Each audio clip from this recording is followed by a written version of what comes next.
Boa tarde, pessoal. Vamos começar a nossa última live de economia e cenários globalizados. Antes de mais nada, vamos começar por pelos nossos avisos paroquiais, né? Então, lembrando a vocês que a atividade avaliativa do primeiro bimestre está aberta desde o dia 18 de abril, né? E vai fechar no dia 26, que é 2 semanas. A atividade avaliativa do segundo bimestre, apesar de que fala aqui no calendário que vai abrir dia 26, ela já está aberta. Diria para vocês já iniciarem essa atividade, não deixarem para a última hora, para não ter surpresas aí na frente. Tá bem? Então, iniciem logo, que depois, na segunda-feira, dia 20 do 6, às vezes vocês têm aula, vai atrapalhar aí a realização da prova. Então, já façam antes.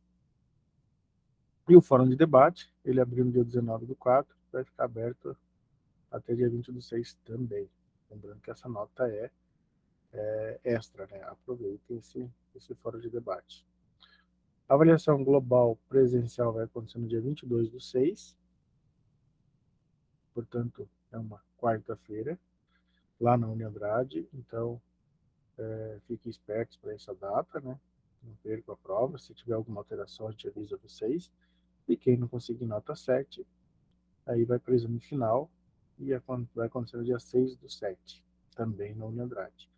Hoje, então, é a nossa última live, né? A gente encerra as lives por aqui, salvo alguma especificidade aí especial que a gente precise apresentar para vocês, mas teoricamente esta é a última. Bom, gente, essa última ela tem um pouco de, como é que posso falar, um pouco de sistema internacional aí, a gente vai ter que um pouco viajar um pouco na maionese, como a gente diz aí, para que vocês possam entender um monte de fatores. Mas pensando em prova, a dica que eu dou para vocês é o seguinte: toda vez que vocês estiverem lá, por exemplo, ó, regimes cambiais, peguem a definição de regime cambiais. Não vejo necessidade de decorar, mas entender, memorizar essas definições. São muitas definições, são muitas coisinhas, ó, taxa de câmbio, PIB, PNB, IDH. Tentem entender essas definições, essas características de cada um quando vocês tiverem alguma tabelinha, algum gráfico, alguma informação. Tentem entender essas tabelas, essas informações, para que vocês não sejam surpreendidos na prova. Aquilo está bem naquele questão lá que eu vi, mas não lembro agora, porque não prestei, não decorei, não memorizei e tal. Tá? Na prova ela vai trazer, né, as soluções A, B, C, D, E, né, para vocês. Então, fiquem, não precisa decorar, mas saber do que vocês estão falando para entender a pergunta e achar a resposta imediatamente, né, sem muitas surpresas. Então, tentem memorizar esse tipo de coisa, entender bem o que está definindo cada, cada item, tá bom? Vamos tentar passar algumas informações aqui para a gente tirar as dúvidas principais, mas é um assunto bem delicado mesmo, tá? Essa economia aqui da última parte, ela é bem internacional mesmo. Então, vamos tentar entender o que é uma taxa de câmbio, né? Taxa de câmbio nada mais é do que o preço da moeda internacional convertido para a moeda nacional. Então, por exemplo, um país deseja comprar máquinas da China. Seria necessário ter o valor das máquinas em moeda chinesa, né? Se você está comprando na China, vou ter que ter o renminbi, que é a moeda chinesa. No entanto, se eu não tenho essa moeda, eu vou precisar converter em dólar e comprar em dólar, ver o valor que a moeda deles vale em dólar e comprar em dólar. Então, para pagar o fabricante e facilitar o comércio internacional, o mercado exterior estipula o valor de mercadorias em dólares americanos, né, que é uma moeda de aceite geral. Então, você vai ter que converter a tua moeda, vamos supor a nossa real, em dólar, né, ver quanto custa a máquina lá na China em dólar, aí pega o nosso dinheiro, converte em real e vai na China e paga em real a máquina deles, referente ao valor deles, da moeda deles. Bom, regimes cambiais. Os regimes cambiais se referem ao modo como institucionalmente os países interferem ou não em suas taxas de câmbio, né? Então, taxa de câmbio fixa. Em um sistema de câmbio fixo, os bancos centrais estrangeiros estão prontos para comprar e vender suas moedas a um preço fixo em termos de dólar. Eles não deixam ter alteração nos valores, né?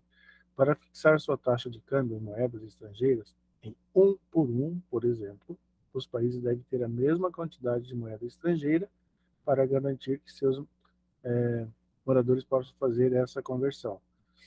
Nos casos de realizarem alguma transação com o exterior ou para contratos constitucionalmente estipulados. Então, se eu quero um para um, que significa que R$ 1 vai valer $1. Isso fica bom, ideal, porque a nossa moeda passa a ter um valor maior, né? Nós já tivemos a moeda real, quem não nasceu depois do ano 2000, né, nós já tivemos a moeda nosso real a menos de um dólar, tá? Valia 89 centavos, ou até menos, chegou a valer a nossa moeda, tá bem? Depois nós vamos ver do FHC logo na frente aí. A taxa de câmbio fixa foi muito utilizada na época do padrão ouro, né? Logo depois da Segunda Guerra Mundial, até 1973. O problema nesse caso é que o país que adota o câmbio fixo não pode emitir mais de sua moeda sem ter mais da moeda internacional, né? Ou a quantidade em ouro, né? O que limita seu crescimento de comércio de bens e serviços. Vamos supor, eu tenho fixo um por um, para que eu possa garantir que a minha moeda vai ter esse valor, sempre um por um, cada dólar, cada real que eu coloco no mercado, eu tenho que colocar em dólar também. Só que o dólar não é uma moeda nossa, é uma moeda americana.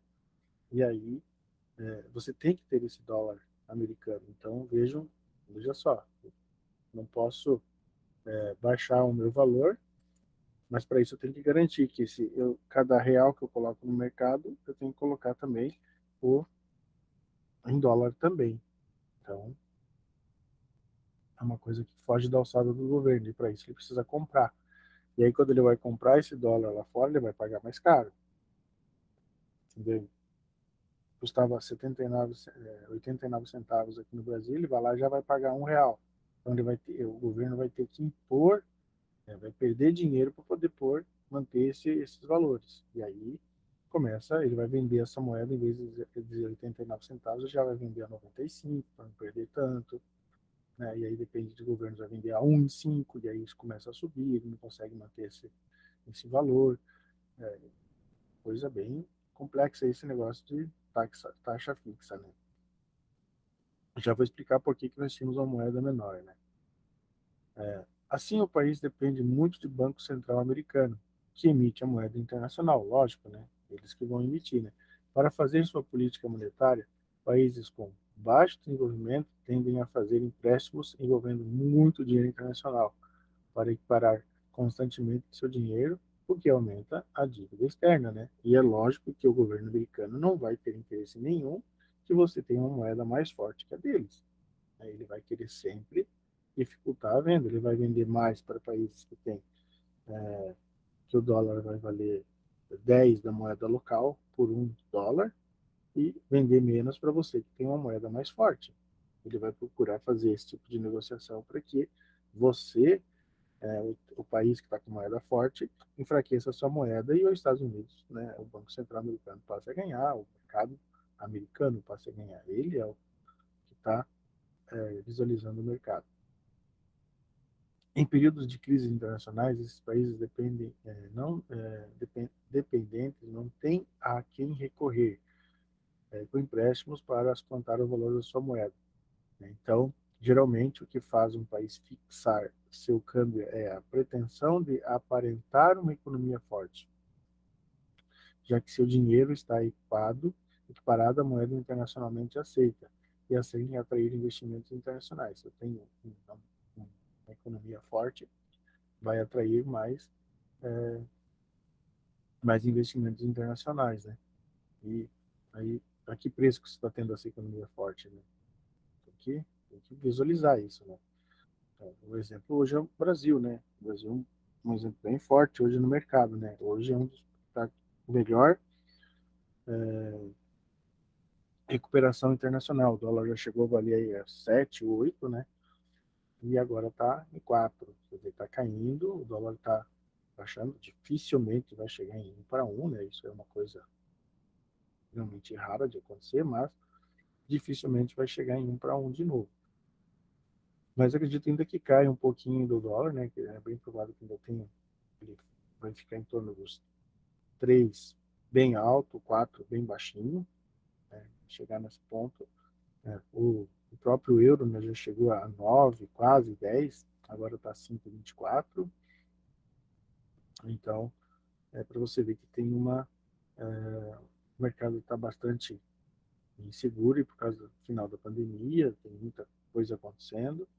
E o Brasil, né, conseguiu se melhor aí nessa brincadeira de pandemia, vamos dizer assim, né? Fora o que aconteceu com as vidas, mas a brincadeira de eu fico em casa, essas coisas todas, a economia a gente vê depois, né? Pensando em economia, muitos levaram na brincadeira isso e agora a gente está pagando o preço por tudo isso, né? Preços altos, inflação, então está bem complicado agora e aí tem que se ajustar, o mercado vai se ajustar, né? E quem tiver uma economia forte, graças a Deus o Brasil está conseguindo se sair bem com essa parte e a gente está conseguindo reverter algumas situações, né, que lá na Europa, por exemplo, eles faziam 40 anos depois da guerra, eles tinham passado por uma situação parecida e agora voltaram a enfrentar a inflação, preços altos e tal.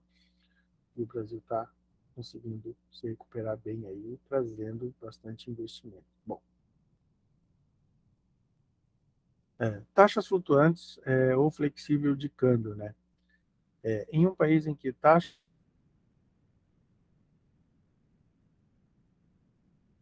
de moeda estrangeira dentro do país, né? Então, quanto tem oferta, você vai acabar conseguindo valores mais baixos. Não tem oferta, você vai ter que pagar o preço que o mercado está oferecendo. Né? Convém salientar que quando o câmbio de um país é fixo, o termo econômico que deve ser utilizado quando o valor da moeda nacional cai em relação à moeda estrangeira é desvalorização. Quando ocorre o contrário, emprega-se o termo valorização. Essas determinações ocorrem porque quem está controlando a taxa de câmbio é o governo e não o mercado. Né?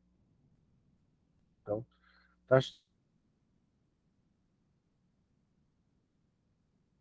com seu preço alto no mercado interno, a tendência é que aumente da exportação, aumento das exportações do país, já que o exportador pode conseguir oferir maior renda com as vendas internacionais. Tá? Então, melhor, com dólar alto, né, eu consigo mandar para fora porque eu consigo produzir um valor menor e ser competitivo lá fora, né?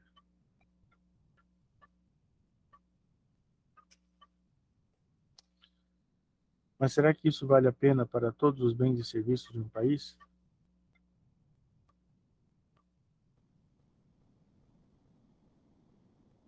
Bem, isso depende dos preços desses bens e serviços em dólares em relação aos preços e o câmbio internacional. Né? Então depende de país para país, que país vai negociar. Se é um país que tem um dólar baixo, um dólar alto, então depende com quem você vai negociar também. Né? Assim é necessário encontrar a taxa de câmbio real de cada tipo de bem ou serviço para que possa fazer essa comparação de melhor ou não do comércio exterior. Bens nacionais com preços altos relativos aos internacionais podem perder mercado, mesmo que a taxa de câmbio esteja favorável a eles. Bom, vamos tentar entender um pouquinho agora aqui como é que fica essa comercialização aqui de dólar e real, por exemplo, com a moeda chinesa, né? Então, eu quero comprar uma máquina lá na China, né? e vou na taxa de câmbio chinesa. Então, $1 vale 2 renminbi, que é a moeda deles. E no Brasil, $1 vale R$ 3. Então, se eu pegar o preço aqui, eles colocaram aqui um exemplo de uma camisa, né? Então, o preço na China vai custar, né, na moeda deles, né, 40 renminbi, que é igual a $20. Enquanto que no Brasil vai custar R$ 60, que também é igual a $20. Então, o preço vai ser igual, mesmo nós temos aqui três moedas, né? O que vai refletir o preço, equilibrar o preço vai ser o dólar, né? E assim a gente fica sabendo que a camisa está no valor ok, né? Se ela estiver lá na China custando 60, 50 renminbi, é porque ela está com um valor mais elevado do que estaria aqui no Brasil. Então, está fora de mercado. E aí você consegue controlar, né? Porque ela vai custar mais de $20, que é o que teria que custar aqui no Brasil. E aí ela fica fora de mercado, não vale a pena você investir nesse tipo de mercadoria, né? Bom, avaliação. Veja que mesmo que a moeda brasileira seja mais depreciada em relação ao dólar, ainda assim não é possível vender para a China, porque o preço em reais é alto. A China vai preferir consumir do seu mercado interno, né, pois o preço em dólares fica igual ao seu convertido pela sua taxa de câmbio. Então, se eu conseguir pegar esse, por exemplo, voltar aqui no exemplo da camisa aí, produzir aqui no Brasil essas camisas a R$ 45, aí eu vou ter ela um pouco mais, vamos reduzir aqui, vamos colocar aqui a R$ 30, né? Eu vou colocar ela a $10, aí eu vou poder competir com o mercado chinês e eu mando essa mercadoria para a China, né? Tá? Então, que é o que acontece com a nossa carne, com o nosso frango, é, acontece muito com o nosso agronegócio, que a gente consegue mandar para fora do mundo inteiro, porque nós conseguimos produzir em valores mais baixos. Hoje, no agronegócio, por exemplo, o Brasil planta soja, enquanto que o mundo, eu não sei os números certinho, mas enquanto que o mundo produz ali, em um campo de futebol, produz é, 100 sacos de soja, o Brasil, com o mesmo campo de futebol, com as mesmas técnicas que o mundo usa, o Brasil consegue produzir 500 sacos de soja. E isso faz com que o nosso preço do agronegócio fique mais baixo e competitivo no mercado, né? Então, nós conseguimos vender todos os nossos produtos de agronegócio, né? Seja também agropecuária, né? Que são as nossas carnes, os frios, a gente consegue vender bem competitivo no mundo inteiro, né? Praticamente todos os países do mundo consomem os nossos produtos em função da competitividade que o Brasil tem, né? Muito em função do Embrapa, né? Aí é uma situação para outra avaliação que, que vocês possam fazer sobre o Embrapa para entender por que o Brasil é competitivo no agronegócio e nos alimentos, né? Bom, gente, eu acho que é o livro 2, o livro 3, não lembro agora, né? Aula seguinte ali, acho que é a aula 16 ou a 17 ou a 18, né? Vai trazer um artigo sobre o FHC, onde vai explicar tudo o que aconteceu ali no meados dos anos 90, né? Por que o Brasil teve uma moeda que valia 89 centavos de dólar, né? Centes de dólar, porque que era mais barato, né? Porque o Brasil tinha uma inflação muito alta e quando ele converteu os valores, ele passou a usar o URV, que não era uma moeda, mas sim era uma transição para você fazer negociações, porque a inflação era muito alta e mesmo que você fizesse um plano para reduzir essa inflação ela ia continuar, como as outras tantas que teve no Brasil na década de 80 e 90, que nunca reduziu a inflação. E aí foi adotado, então, pelo governo do Itamar Franco. Na época, o FHC era o ministro da Fazenda, mas quem era o presidente era o Itamar Franco. Ele adotou esse sistema de URV, e, que eram tabelinhas, né? Ó, hoje vale um X, amanhã vale Y. E esse Y vale agora ao mesmo X vezes 2, que era a inflação que estava acontecendo. E essas tabelinhas substituíram muito bem a moeda. Quando entrou o real, a URV era o mesmo valor do real, só que a URV ela estava com valor abaixo do dólar. E quando o real entrou batendo o mesmo valor da URV, ele ficou mais baixo. E se manteve mais baixo aí por um bom período. A economia brasileira foi muito forte nessa época, mas não existiam tecnologias e produtos, não existiam tantas demandas, né? O poder aquisitivo do povo estava em baixa em função de várias tentativas de reduzir a inflação. Conforme a coisa foi andando, em 98, em janeiro de 99, daí no caso, né, final do mandato dele, a mudança de 98 para 99, a moeda começou, o dólar começou a subir. Ele não conseguiu mais segurar, né, porque o governo vinha segurando muito essa moeda. E a partir dele não pôde mais segurar, né, ou não quis, uma coisa assim, e o mercado começou a sofrer algumas transformações e o dólar começou a subir. Né? Então, vale a leitura do artigo, é bem interessante, explicando como é que era a transição do RV, real, como é que foi a criação do real e tal. Tá? Então, leiam isso aqui, provavelmente vai fazer alguma questãozinha de prova sobre o sistema do FHC aqui. Bom, crescimento econômico e o desenvolvimento econômico. Né? Após a Grande Depressão de 29, né, foi onde derrubou praticamente toda as potências mundiais aí, né? A noção de crescimento econômico e desenvolvimento econômico passou a ser uma só, né? Naquela ocasião ganhava centralidade a ideia de que a sociedade melhor, ou seja, que é desenvolvida, né?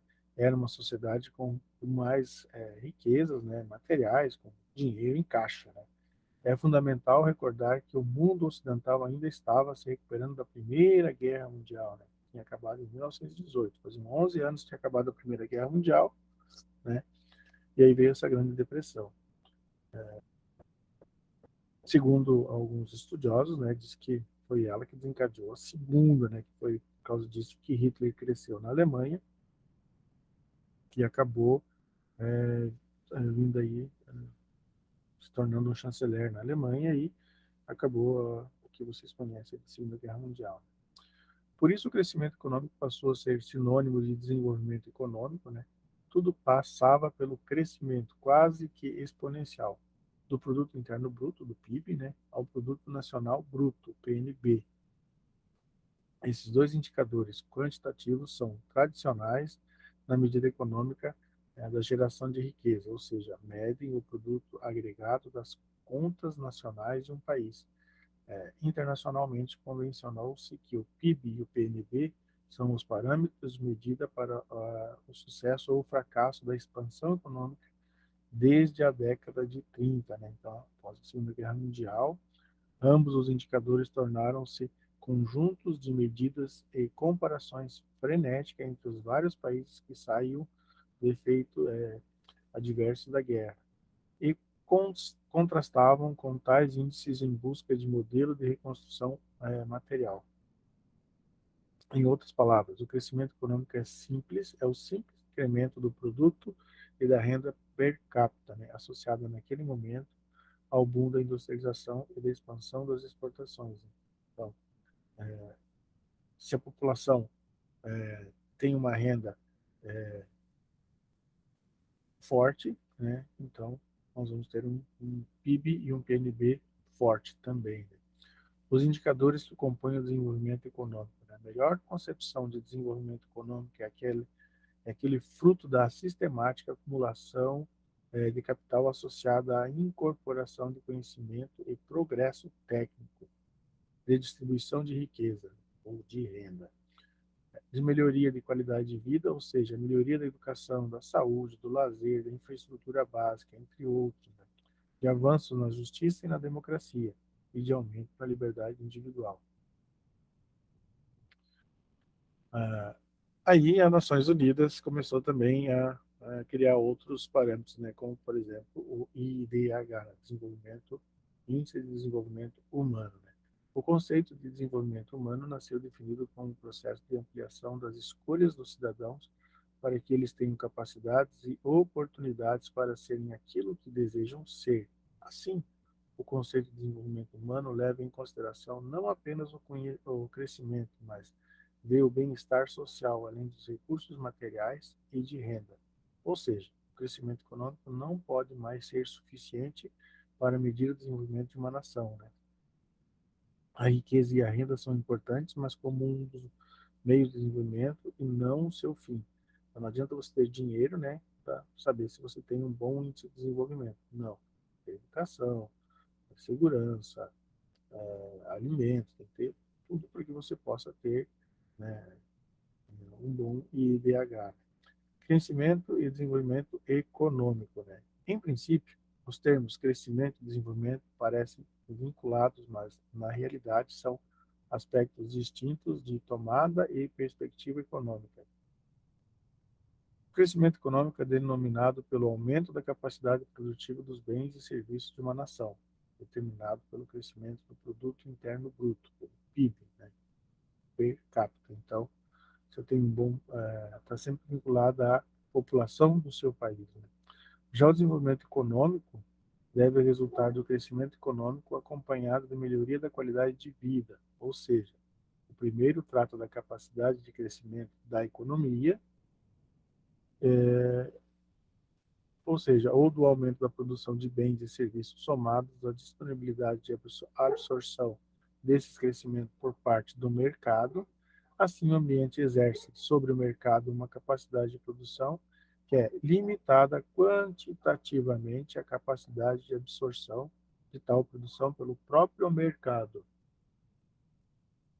Esse movimento da economia é controlado basicamente pelo índice que mede o Produto Nacional Bruto, o PNB, que trata a somatória das receitas produzidas pelos geradores de renda, pelas empresas de um país, sem considerar a localidade onde a receita foi gerada. O PNB considera apenas a nacionalidade da receita, ou seja, esse índice se refere à soma de todas as riquezas geradas por um país em um determinado período de tempo, sejam elas produzidas em território nacional ou não. Por exemplo, o PNB do Brasil é a soma de todas as receitas geradas por empresas brasileiras, estejam elas atuando no território brasileiro ou não. A Petrobras, por exemplo, quando está gerando riqueza lá fora. Assim, caso uma empresa brasileira gere receitas em outro país, elas serão somadas ao PNB brasileiro, ainda que recursos estrangeiros sejam consumidos por isso, para isso, né? Bom, receitas. São todos os recursos gerados pela venda de produtos ou pela prestação de serviços. Por sua vez, o desenvolvimento econômico pode ser entendido como o crescimento da economia aliado a um conjunto de ações, né, e investimentos com o objetivo de aumentar a produtividade e os benefícios ao bem comum, como a qualidade de vida das pessoas. Por exemplo, quando tomadas na mesma direção, essas ações capacitam a renovação dos processos de crescimento econômico. E, a bem dizer, uma nação se desenvolve economicamente quando as receitas geradas pelos seus agentes são bem distribuídas e capazes de melhorar o bem-estar social. Em suma, trata-se de um aspecto quantitativo da economia. Bom, indicadores do desenvolvimento econômico. Os indicadores econômicos são unidades de medida que indicam o comportamento individual ou coletivo da economia de uma região. Por isso, são considerados fundamentais para compreender a situação presente e as tendências futuras da economia. No cenário atual, essas estatísticas se apresentam subdivididas em grupos que representam as variáveis macroeconômicas referentes a nível de atividade, capital fixo, Índice de Desenvolvimento Humano, né, que é o IDH. Então, esses três são indicadores de desenvolvimento econômico. E a diferença quantitativa e qualitativa no crescimento e desenvolvimento econômico, né? Estudos estudados o desenvolvimento e o crescimento econômico, bem como índices que o medem, necessitamos entender os movimentos da economia. Existem fatores qualitativos e quantitativos interferindo no desenvolvimento, de forma que o crescimento econômico está atrelado às variáveis quantitativas e o desenvolvimento está atrelado às variáveis qualitativas. Por fim, podemos definir que o crescimento econômico deve estar atrelado ao desenvolvimento da economia, no que diz respeito ao desenvolvimento das pessoas envolvidas nesse processo. De certa forma, podemos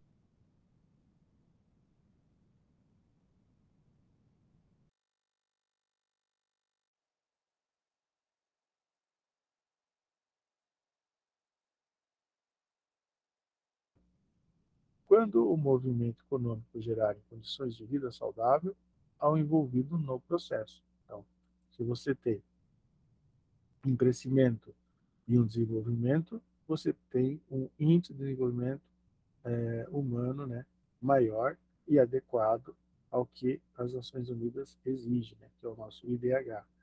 Bem? Então, era isso que a gente tem para passar para vocês, de modo geral, aqui